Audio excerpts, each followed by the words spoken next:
পটুয়াখালীর দুমকি উপজেলার আলোচিত জুলাই শহীদ কন্যা লামিয়া ধর্ষণ মামলায় ৩ আসামিকে কারাদণ্ড দিয়েছে আদালত। এর মধ্যে সাকিব মুন্সি ও সিফাত মুন্সিকে ১৩ বছর এবং ইমরানকে ১০ বছর করে বিনাশ্রম কারাদণ্ড দেয় আদালত।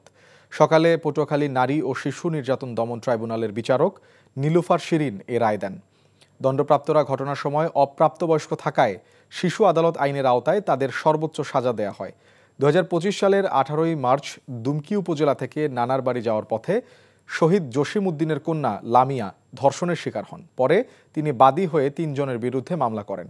পরবর্তীতে মানসিকভাবে ভেঙে পড়ে ২৬শে এপ্রিল ঢাকার শেখেরটেক এলাকায় ভাড়া বাসায় আত্মহত্যা করেন তিনি।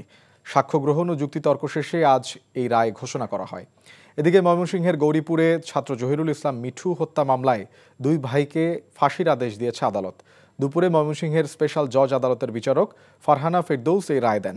ফাঁসির আসামিরা হলেন পলাতক এলবোর্ড ডেভিড রকি ও এলবোর্ড রকি সেন্টু।